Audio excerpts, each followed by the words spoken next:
A Daft Punk is playing at my house. How's it going? How you doing? How you doing?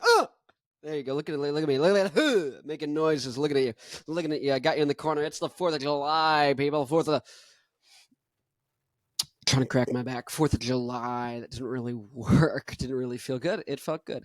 Now my glasses. I got some gunk. I got gunk on my glasses. If you can see what's going on there, right? Look at that. Ew. You're not screwed when I'm wearing these. I'm blind. Who needs light? Who needs sight? Sight, not light. Of course you need light. Look, I've got the ring light. I've got the backlight. There we go. But we don't have sight. But I can see, but I can't.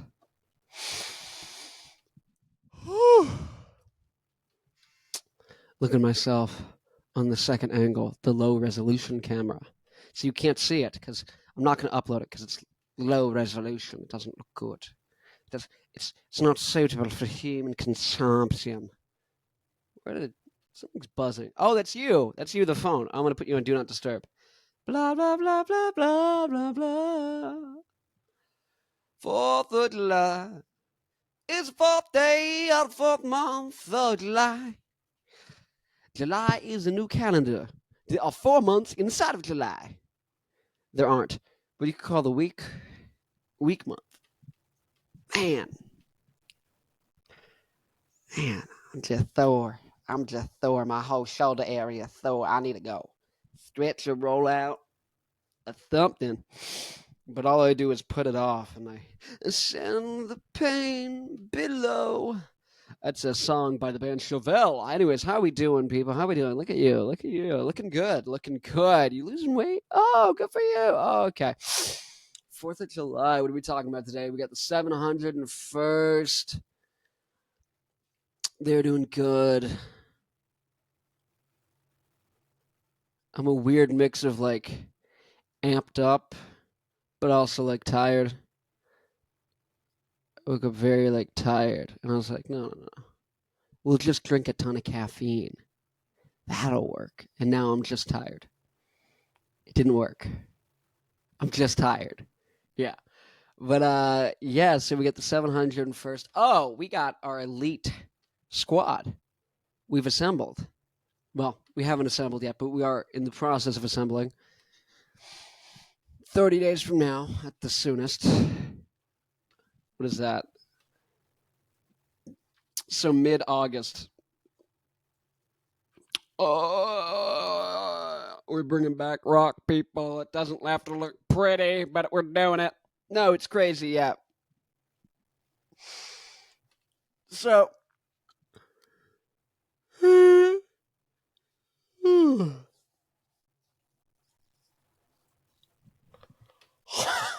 I know, I got sunburnt on my face. It's all like kind of red. It's not super. Definitely sunburnt from yesterday. Traffic is very bad in San Diego, or it was yesterday, because today's the 4th of July. Oh.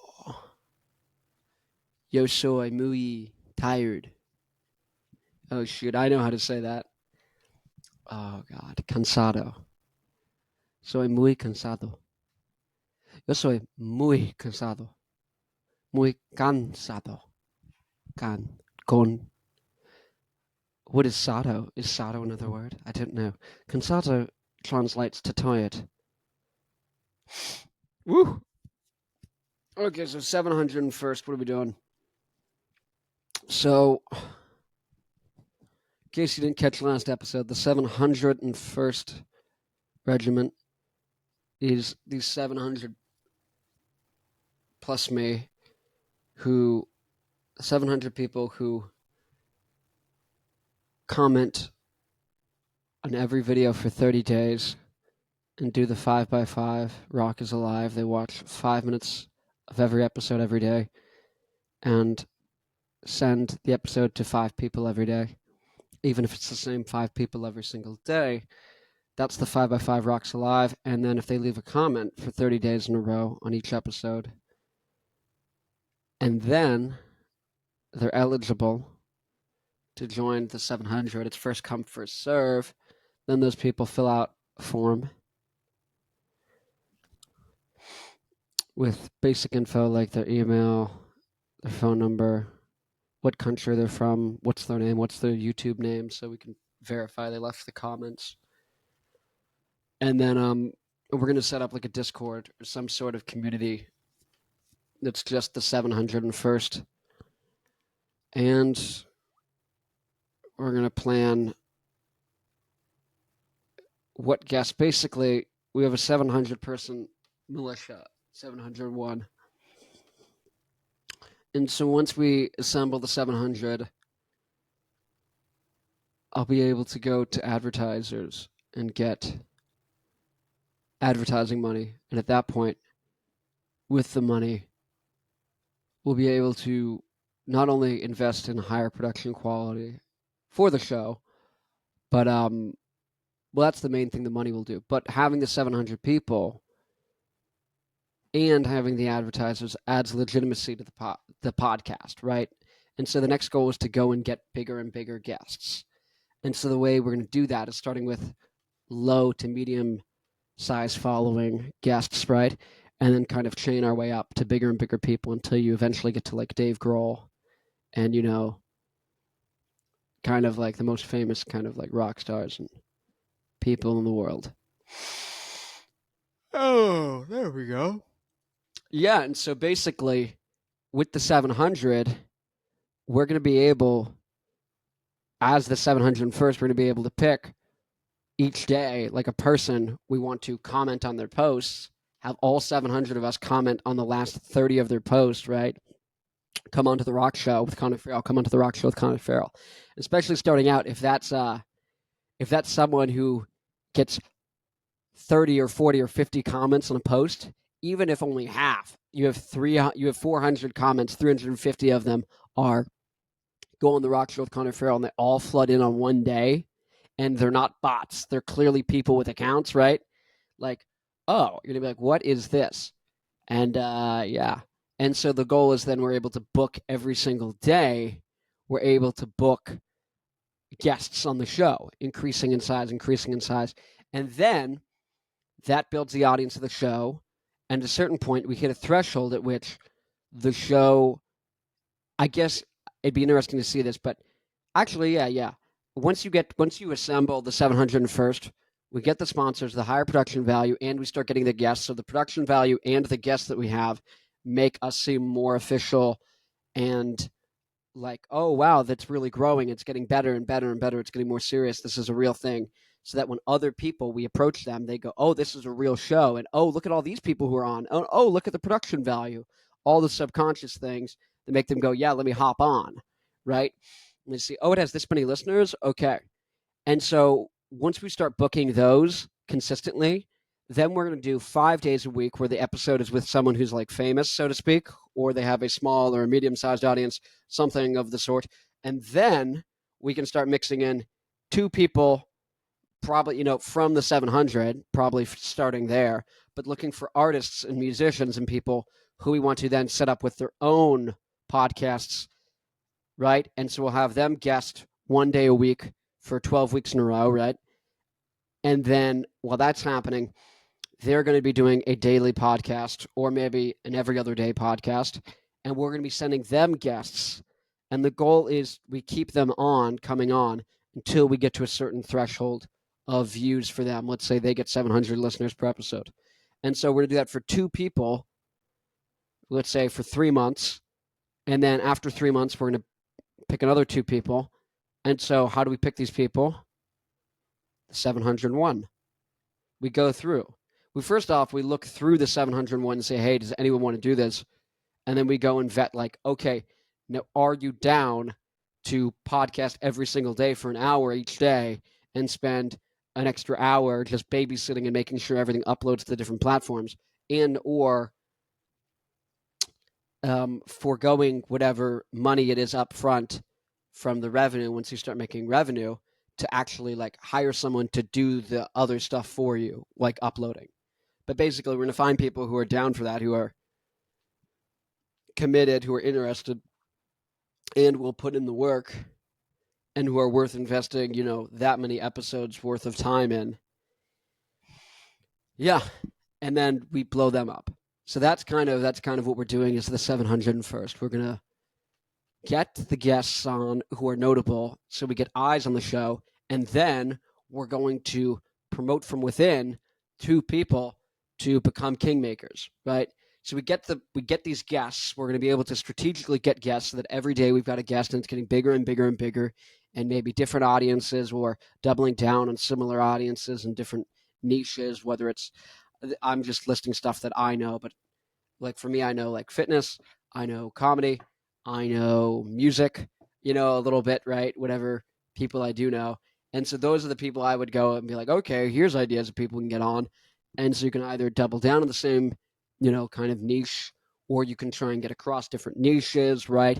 But trying to just spread awareness for what we're doing here and get as many people on board as we want.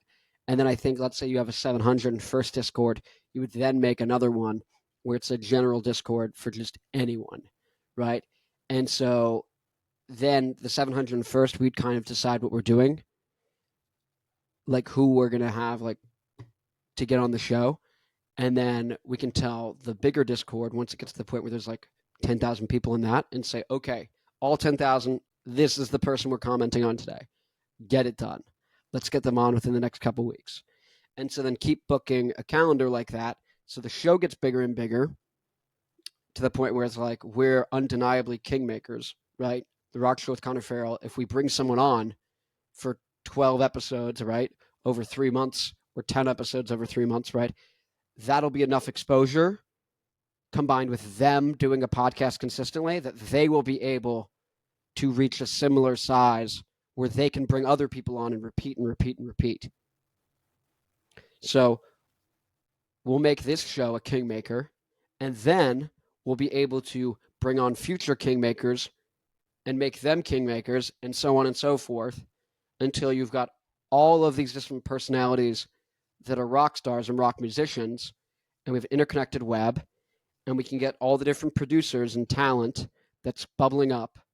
We can pair all the different Phineases to the Billie Eilishes, to use a pop example. Phineas, Billie Eilish's brother, who does all the music production stuff and is like nerds out on that, and combine them with the front-facing personalities. And even the producers can be having their own podcast too, right? So there's no like, it's all and, none of it's or, right? And so if you get everyone having a podcast that they do like 1 hour a day, it's not everyone in the world, but it's the people who want to do it, then they can be a platform, because even if they don't do music themselves, they can bring on people, who are musicians that they really like what they're doing. It just gives you a way to be able to give back and help other people. And so that's kind of the idea, is to make it so that people can do this. And here's what it is. It's the job of showing people cool people and introducing them to cool musicians and art and stuff. If you can make it so that hosting a podcast where you show people music and musicians they've never heard of before, and you help them get connected with producers and other people in the industry who can help them make their career, right? If you can make it so it's a viable job for people to introduce music to the general public and to an audience, that's good. That's my fundamental thesis. That's the thesis of the 701st Regiment, is if we can make being a kingmaker a good job, being someone who introduces people and puts them on the map, if that's a job people can do, and there is a direct path to doing it, it's talk with the 701st Regiment, right? It's get on the Rock Show. It's, you know what I mean? Or any of the subsequent kingmakers and shows that come after. Because here's the thing is, we could do this here with the Rock Show, and it could maybe get to a certain threshold where it's like 5,000 views an episode, which is great, because then we're still reaching a big audience. We're still able to spread through culture. And if even half of those start posting TikToks and editing things, and one of those can go viral and blow up an artist who's a guest on the show, right? That's great. But let's say one of the kingmakers we set up, after 3 months, they have 100,000 views per episode, and they're just a superstar. That's a success too. So we have infinite ways to win. That's what I'm getting at, is we have infinite ways to win. That's why this is strictly a good idea. It costs absolutely nothing to leave a comment on a video, to send it to 5 people, and to watch 5 minutes. It costs you nothing to do that, right? It costs us nothing to do that. And you know what we're going to do? We're going to do the same on other people's. Once we set up these Kingmakers, guess what we're going to do? We're going to watch 5 minutes of those episodes at least, right? We're going to leave comments. We're going to text it to 5 people, right? And so, yeah, every time you're kind of splitting, but like hopefully you're growing the audiences, right, of those shows to the point where those audiences can go off and do that, and they can set up their own 701st, right? They can send it, maybe it's the 601st, maybe it's the 1401st, maybe it's the 001st, right? I don't know, whatever regiment they form. But if we make these if we come together in these groups and we organize and we're able to actually take these collective actions, it only takes 700 people to change the history of the world. Think about it.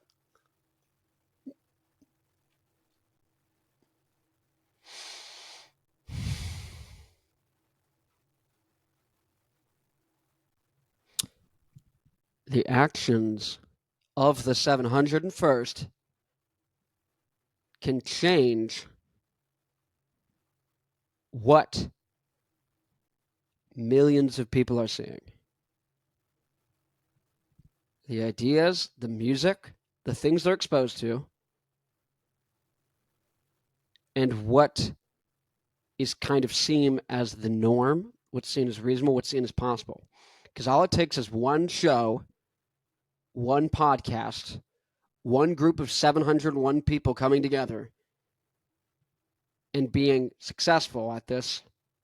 It only takes one to prove to the whole world that it can be done. For some reason, no one's done it in rock music yet. No one has done what we're doing. Once we show them that we can do it, there will be a rush. There will be a floodgate. And what's going to be funny is you're going to have big labels trying to compete, trying to do it themselves. Bless their hearts. I hope they succeed. But I think we're in the day and age where the independent creator or the creators coming together in smaller groups are going to be the ones who succeed. So as much as the big institutions would like to, we're the underdogs and we're going to win. And we don't even have to become the most famous group of people, you know what I mean, or the most notorious or whatever. We just have to assemble. Because once you have 701 and we pick a target and we get them on the show and we rinse and we repeat and we grow in our numbers and we grow in our influence, we've proven it works.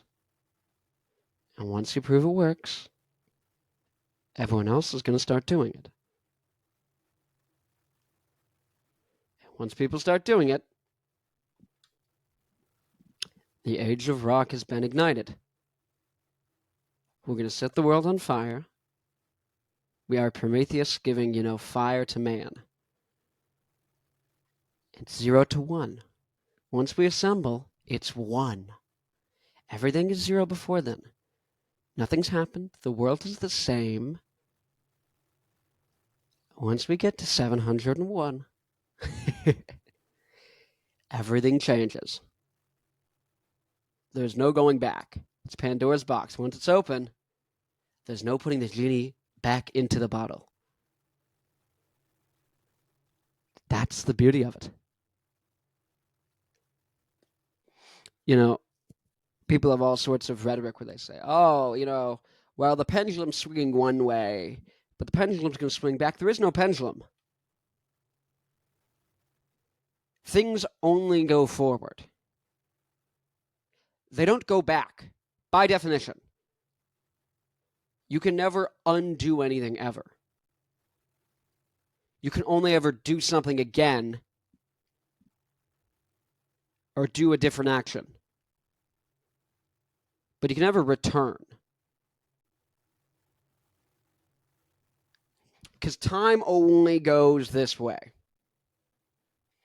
Okay, Well, at this point in time, I was in New Jersey, and at this point in time, I was in San Diego. I'm going to return to New Jersey, but you're not returning to New Jersey at that time. You're returning to New Jersey then, which is different because everything there has changed. Maybe by a little, maybe by a lot. But the pendulum didn't swing back. The pendulum swung this way, and it swung a different way. Never swung back. It only goes in one direction. There's no turning back the clock. You're still going forward. Let's say in 20 years from now, they're able to reverse your aging, right? They're able to flip specific things in your DNA.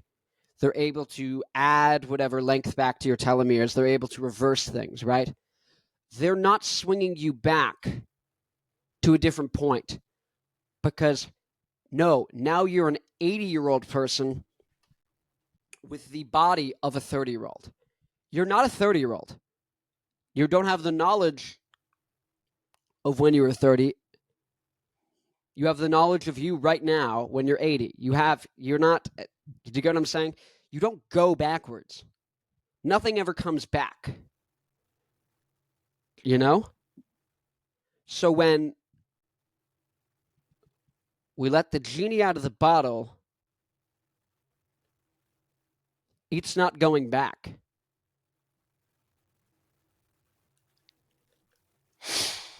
It doesn't take a million people. And it might not even take all 701 taking part in objectives and getting stuff done every single week. Maybe half of them check out for a week.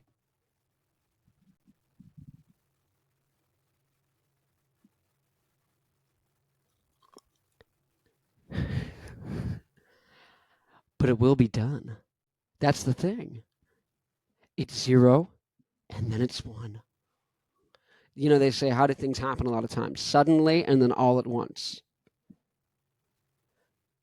The Rock Show is going to be irrelevant.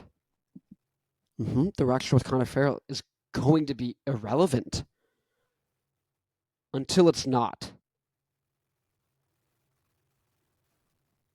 It's going to be irrelevant until it's not. It's going to be slowly not being irrelevant. It's going to slowly be becoming relevant. And then it's very quickly going to flip and become very relevant. And then it's become really relevant. And it's become really, really relevant. It's going to have millions and millions and millions of people being influenced by what's happening on The Rock Show with Connor Farrell. And who's going to be influencing what happens on The Rock Show with Connor Farrell? Oh, the 700. The 701.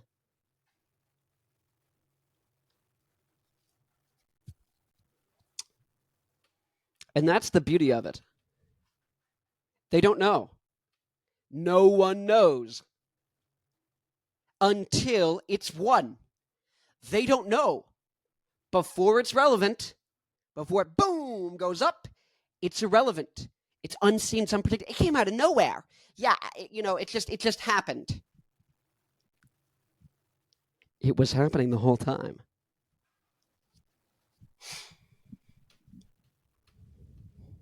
That volcano, it just erupted. I don't know what happened.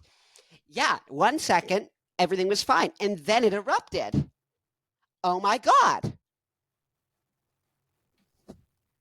It's like a nuclear bomb is falling from the sky, about to land and hit the ground. That whole time, they were all dead. Even though it didn't happen until it hit the ground, it was happening. Whether you liked it or not, the instant it left the plane, unless you have a way to catch a nuclear bomb before it hits the ground, it's happening. 0. 1.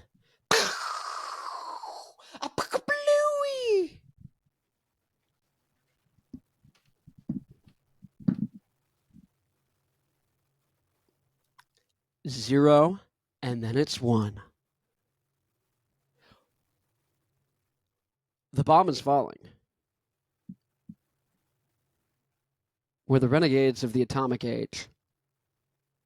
In an atomic age of renegades. To quote Jacques de la Rocha from the Rage Against la Machine, la Machina, la Machina.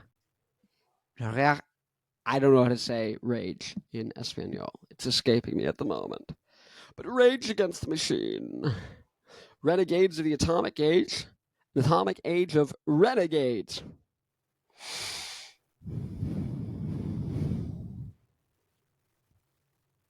It's crazy. It's crazy because think about it too. If you think, and this is my understanding, is that take 1900 to like 2050, let's say, right? This tiny stretch of time. Everything before that, human life was pretty much one way. Sports and leisure weren't like really invented in the sense that we know them now until like 1890. Yeah, you can say the Romans had sports and different people had sports. Cool. What I'm saying in the modern sense is everyone died before 40. You got an infection, you died. There weren't factories, there weren't, mortgages on houses, lines of credit, there weren't automobiles, there weren't antibiotics, there weren't vaccinations, there weren't like any technology, there wasn't, transmission over cellular waves, there wasn't any of that stuff. And so almost all of time was one paradigm. What you did, what was a good idea, what was a bad idea was pretty clear. Most of it is what we have evolved proclivities for. Then you have this middle paradigm, this very short period in the scope of all of history, but you have this short period of time, 1900 to about 2050. And in there, there's sets of things that make sense. They just make sense to do. It's a good idea and it's a bad idea. And a lot of what's a good idea and a bad idea actually doesn't line up with your evolutionary proclivities, the things that you've evolved, your impulses, your instincts. A lot of times, it's strategies for managing your instincts and your impulses. That's actually the name of the game. Because we didn't evolve for this paradigm 2. We evolved for paradigm 1. And I think we get to a point where, let's say, they're able to reverse aging, or they're able to interface brains into, a computer. And let's say they get to a point with the neural technology where they're able to copy your brain. Let's say you have a chip. Let's say in 30 years from now, everyone just has a Neuralink chip in their brain.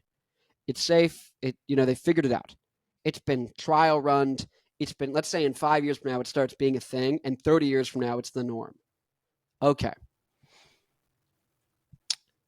And let's say they've gotten so good at the gene technology and everything that they're able to reverse all of your conditions, change your DNA at a fundamental level, and then if you do get, let's say, hit by a car, everything hard reboots from your brain and goes into where you've got it stored. You've got a copy, or it directly links to another chip in another body of yours, or just a generic body, but they use the info on the chip of your DNA, and they just encode it into this body, whatever DNA you've ended up with that you've were born with and then modified.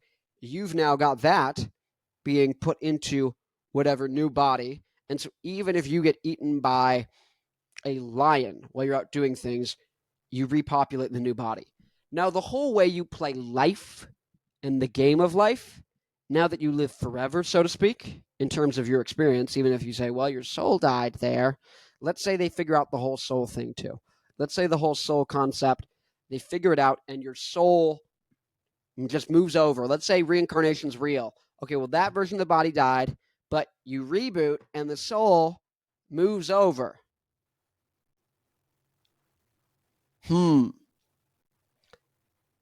Just go on a total limb. Let's say that happens. Now, you're not living in the hyper-finite paradigm of I'm going to die at 23 and get a cut on my foot and die from an infection.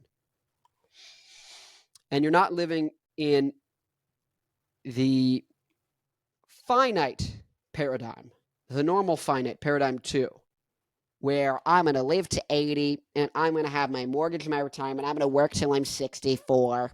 And then I'm going to live off my savings for the next 14 years as I get increasingly old and I wither away. Let's say you make it to 2050 and you don't just age away and die. You can if you'd like to. But let's say the technology of that stuff, let's say it's 2060. 2050, that technology becomes pretty accessible. By 2060, people in the poorest parts of the world now have access to it. Everyone has access to it. It's that cheap. Don't even get into going to different planets and where do all the people live and space. Don't think about that. But let's say the simple level, it flips from being a finite game into being an infinite game forever.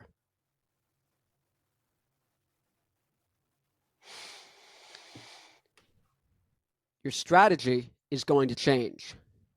Once the genie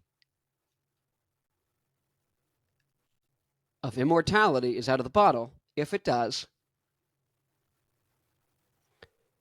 but if the genie of immortality gets let out of the bottle, it goes 0 to 1, the whole game changes.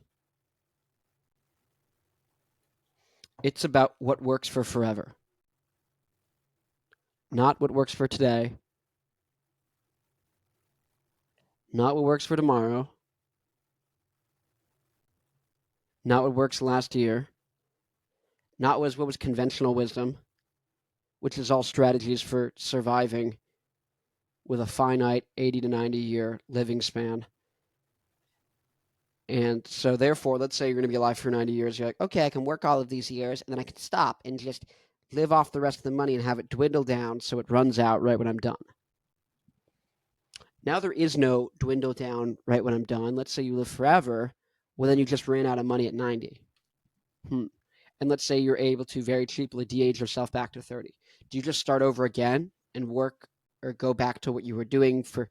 Why'd you stop for 30 years? Well, why wouldn't you just de-age yourself at 60? Why wouldn't you de-age yourself at 50 back to 35 or whatever age you like being at? And just stay there every year. You just de-age yourself back to how you were at the beginning of the year. What if they're able to not only de-age you, but then they can just say, yeah, we're going to freeze your genetic age at a certain point. You don't even have to come in for another treatment. You just stay there at that age. Our cells don't age anymore. They just repair without aging. Go,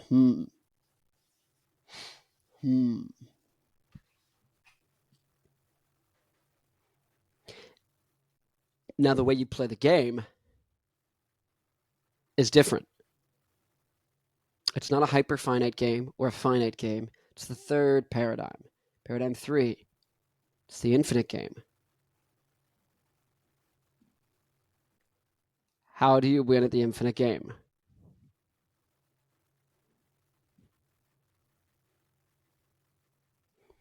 How do you win a game that never ends?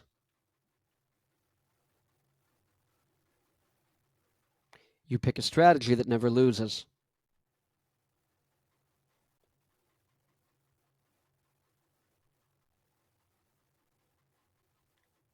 You build something that never dies.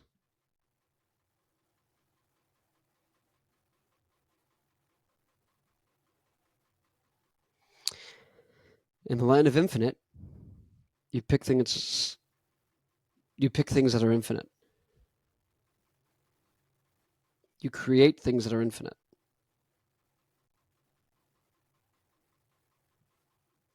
As everything gets easier and easier to do and everything gets cheaper and cheaper and better, people care more and more about stories and people. They care less and less about the details, the concretes, the specifics of technical. They care much more about, do I connect with this person? Do I think they're smart? Even if I don't like them, do I think I should probably listen because I'm going to learn something? Or I'm going to get a piece of insight that might rewrite the book?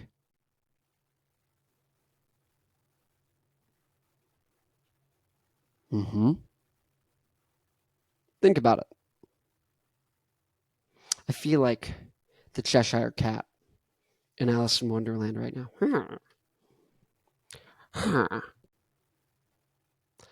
Oh, hi, didn't see you there. How you doing? It's crazy. It's crazy. You're talking to the microphone. You're talking to the camera. You're talking to this person. I'm talking to you right now. Isn't that weird? I'm talking to you. And I don't know what you look like. I think I do, though. Take it back. I know exactly what you look like. I know what you look like. Oh my God, what do I look like? Wait, can you see that my makeup's all messed up? Can you see that I need a haircut? Can you see the acne on my face? Oh gosh. Wait, is he from the future? How do I know this is not a recording from the future being... How do I know this wasn't generated and synthesized on artificial intelligence in the future? And that there is some way to go back?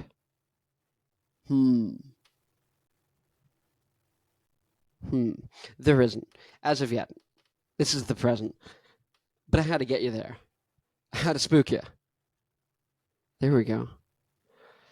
36 minutes. How's my hair? A little wrinkly, a little scraggly. So the infinite game.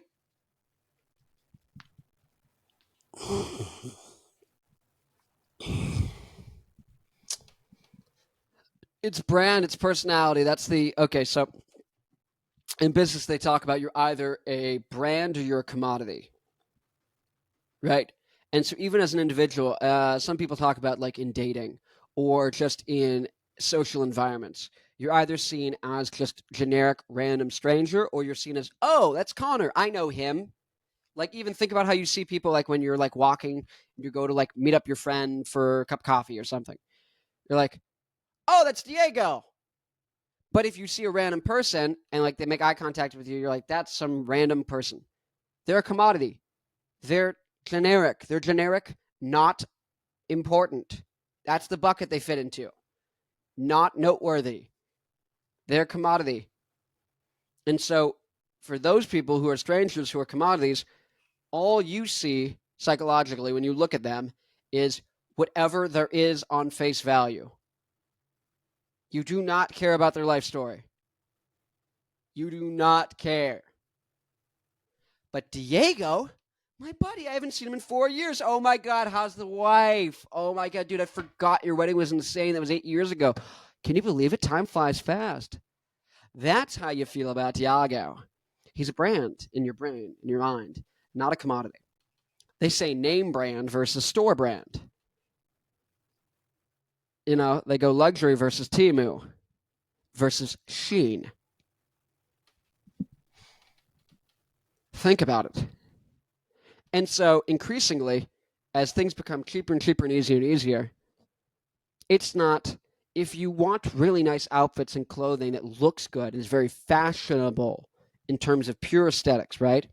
Just style, looks good, appearance, even quality material. You can make every single item, you know, make outfits without the brand name. Because there's two different things going on. There's a commodity and there's a brand.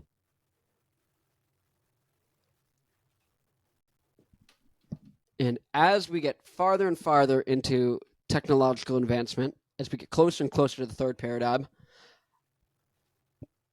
I'm of the belief, as of now, from the current evidence and seeing the trajectory things are on, the dynamics of them, that we are only going to buy brands.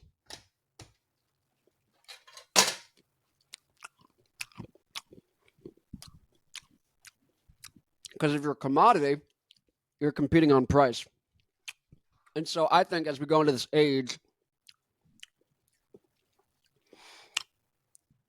outside of you discovering music and going looking for something, you're only going to want to get recommendations from a person you know what I mean, so to speak, that you listen to, that you're hanging out with. And I think as we get better and better technology, you'll actually be able to like hang out with people. The whole idea of a podcast might transform into we all go into the metaverse together and literally hang out one-on-one, and I'm able to hang out with 700 people at the same time, and you're able to hang out with 700 people, different people at the same time. That might be what it comes to. But at whatever extent it is, I think it's going to become that everything's going to be branded in the sense that there's going to be a person attached. And if not, it's going to be something like Coca-Cola. And there you have a story, or Nike, right? Where it's hyper kind of clear brand. But I think eventually it's going to get to the point where everything is a Skims, Kim Kardashian. Okay, there's a person. There needs to be a personality, even if I don't have a positive impression of Kim Kardashian in terms that I like her personality. I can say I admire the fact that she's been able to stay relevant and she's been able to turn that into something. And I think that's interesting. It's at least interesting. People are interesting. People can be interesting if they choose to be. And maybe some people can't be interesting. Well, then that's their problem. But go and get your genetic alterations to be more interesting. And I think people will. But I think the whole thing is, if you're an interesting person and you publicize who you are, you publicize your personality, right? If you're playing the infinite game and you keep publicizing yourself and you have a reason, you're interesting, right? That's the reason for people to come back and to keep checking you out and keep seeing things, right? And then eventually you hit a certain threshold where you have a big enough audience and people see that, it's publicized, right? They see, oh, there's 10,000 views on every single podcast every single day, and there's, 30,000 followers. You go, okay, so now not only are you interesting and you do something every day, now you have social proof and you're interesting. So now more people want to check it out and more people stay. And then eventually you get to the point where you're Kim Kardashian and you can take any product, because if there's a good version of that product, right, all you do is take your name and put it next to it. You could literally take an existing company who does a good job and put yourself with it and then double, triple, quadruple the amount of money the company makes. And you can say, I get half the profit.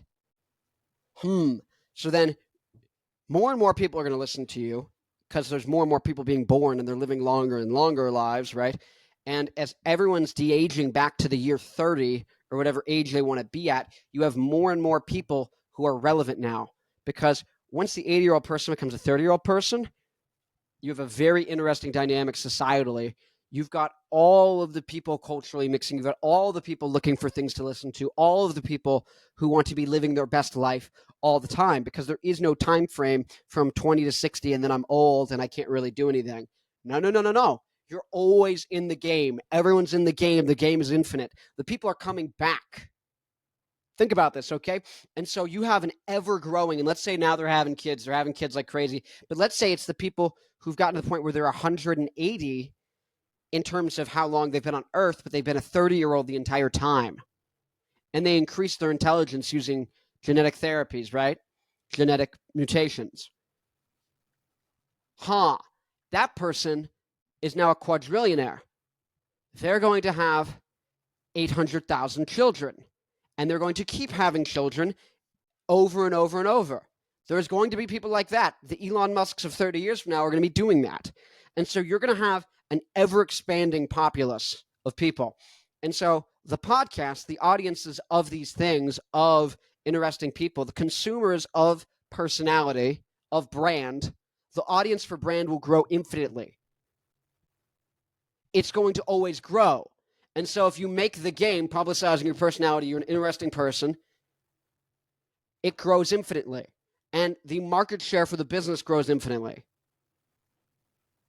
And expansion of the human race and innovations grow infinitely as well. We're entering the infinite age. It might not happen now. It might not happen for 20, 30, 40 years, but it will happen.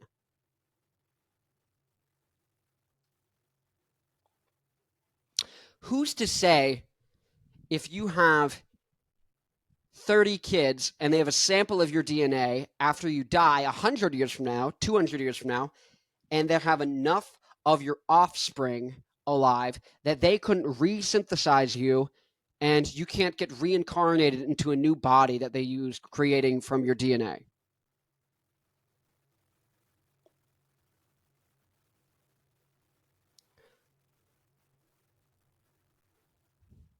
I truly believe we're in the era where as long as you make it another 30 years and you're alive, we're in the infinite game. We're in the era of infinity. There's no going back.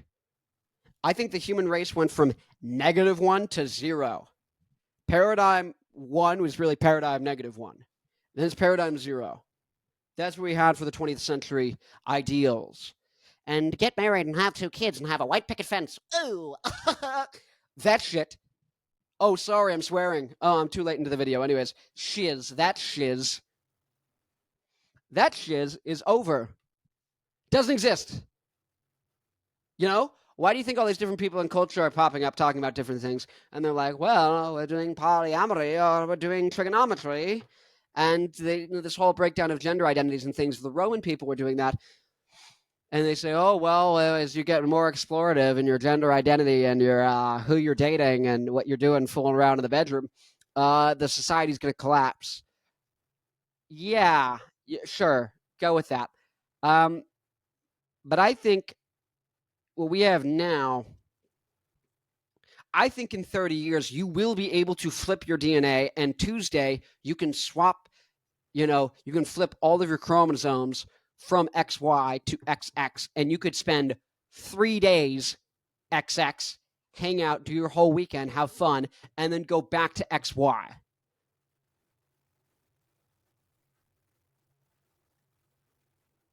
Think about that. It's a different world. I don't think you're going to need to exercise. Check out Dr. Mike Israetel from Renaissance Periodization, but check out his videos on his channel. What is it, like Thinking Deep or Deep Thoughts with Dr. Mike? And Making Progress with Dr. Mike Israetel. That's the channel. Go check that out. Check what he's talking about. It's wild. But there's only possibilities and probabilities. And I think the probability is a lot closer to 100 instead of anything beside that. Because here's the thing is, there's a non-zero probability that we'll get these advancements someday. And I think once they happen, you're able to work backwards. And so what is the infinite game? The infinite game is be interesting and get on the microphone. And if you get on the microphone now, or 30 years from now, all that changes is, because here's the way, look at it backwards. You could try a bunch of different businesses, you could probably try a bunch of different strategies, a bunch of different things, right? And then eventually you'll get to one that just works forever, right? Eventually, even if one works for like 80 years, after that, at some point, you hit one that works forever. It goes on to infinity. And so if you're looking backwards from infinity, you would say, well, just start with the one that's going to work forever. Don't do any of the futzy ones that deal with the paradigm 0. Just start the one, paradigm 1, because that's what's going to go into the future. So even if you're still in paradigm 0 and you don't know when that threshold is going to cross over, you start with the paradigm 1 idea. You start with the infinite one. And that's podcasting. Right now it's podcasting, but it's that's the medium through which you're able to build brand, you're able to publicize your personality. Because people want people. They want interest. They want to connect with people. That's why I don't have to think about what am I going to say when I come on here today? What am I going to talk about? Oh my God. Just being me. Right now I'm erratic. Right now, this last couple of months, I've been on edge. This last year, I've been really it's been really intense. Really intense. But you know what? Who cares? Doesn't matter. I'm in the infinite game. That's the thing. As long as I play the infinite game, I win the infinite game. because it's going for infinite time. Infinite chances to be exposed to people, infinite chance for you to get 0 to 1, to cross over into 1, infinite chances to go from 1, because once you go from 0 to 1, 1 to a million, to times 100,000, to times a quintillion, to times a googolplex, it's instantaneous. It's easy. Once we assemble the 701,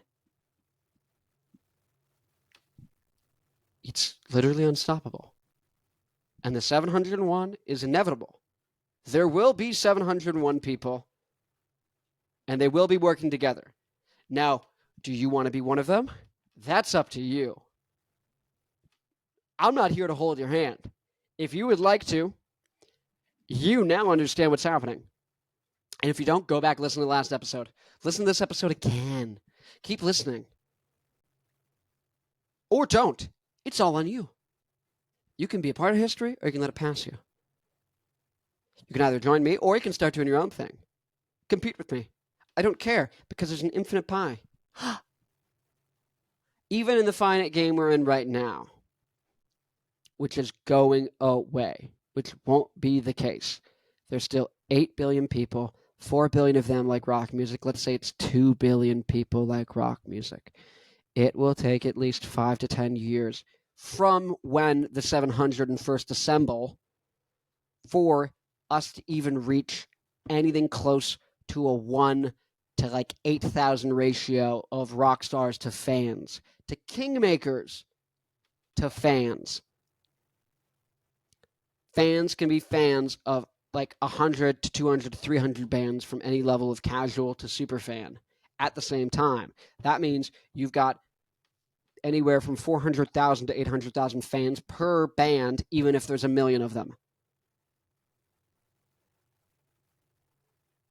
That's still an undersaturated market. How many people will be around in the world 10 years from now by that point? Maybe it's 9 million. 9 billion, I mean. Right? Think about it. It's inevitable.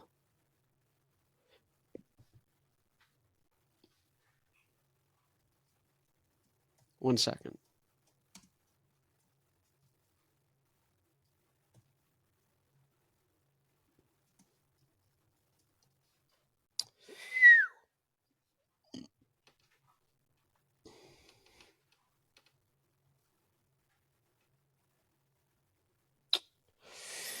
One second.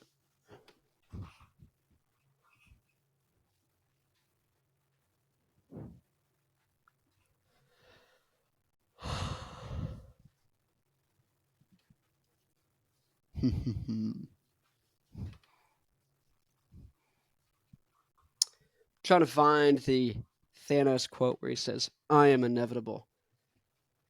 I gotta use the restroom. And I inevitably will have to use the restroom. Gosh darn it. Well, whippersnappers, join the 700 first or don't at your peril, but either way, actually, you're fine. I'm not selling you doom and gloom. Like, either join me right now or you're screwed. Oh my God, you're gonna be in a loaded. No, you're probably actually doing really well right now. You live in the 21st century, and we're about to enter into the next paradigm, the infinite lifespan world. And you're listening to this, so you're not. I'll put it this way: if there are people who might not make it to the infinite game, and if they do not make it, won't get brought back into the infinite game, those people aren't you. I'm just saying, they're the people who aren't listening to this. Those are the people who are in trouble. You're aware of this, and being aware is like pretty much half the battle, in the same way that understanding that there is an infinite game. So the only way to lose the infinite game is to try and ignore it and to decide to not play the infinite game. But here's the thing: is you're always playing the infinite game. You're always playing the game. The game is always happening. So either you're going to acknowledge it and you're going to play, which therefore in that instant you win because the game goes forever, or you refuse to acknowledge the game's existence and you lose. It's binary. That's the beauty of it. You either play the game and win, or you choose to try and not play the game and then you lose. You either do play the game or you try to ignore it. And here's the thing. At any point in infinity, those people can decide, I'm going to try and win. I'm going to try and play the game. Because it's not winner, and loser. We all win as time goes on for infinity. And let's say it's not infinity. Let's say it's only 80 years. The speed at which communication and things pop up and blow up. The Haktua girl. She said, you got a Haktua, spit on that thing.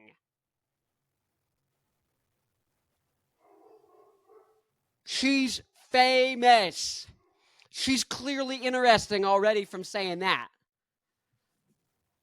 She doesn't need to be profound. She just needs to keep podcasting every single day. And in 3 years, like Logan Paul and Jake Paul did, in 10 years from now, she will have a 50 million person fan base. And she'll be able to launch whatever country western themed alcoholic beverages, or let's say she wants milk. You have Haktua Dairy. You want to get some Haktua Dairy? Oh, I would like my Haktua sponsored creamer in my coffee. Oh, look, it's my Haktua canteen. That's the world we live in, and increasingly so until we reach infinity, and it's that forever. Like it, hate it, love it. Run away from it, you can try, but you can never escape it, because it's inevitable. That's the point. It's inevitable. So, I leave you on that note. Join me or don't. Screw you. Because I win. F you, I win. That's the name of the game. It goes on forever. You can ignore it, but you can't ignore it. You can try. But you'll be screaming. You'll be crying. But eventually you'll break down. And you'll start playing. And eventually you'll win. Because the moment you try, the moment you live, the moment everything changes. So I leave you on that note.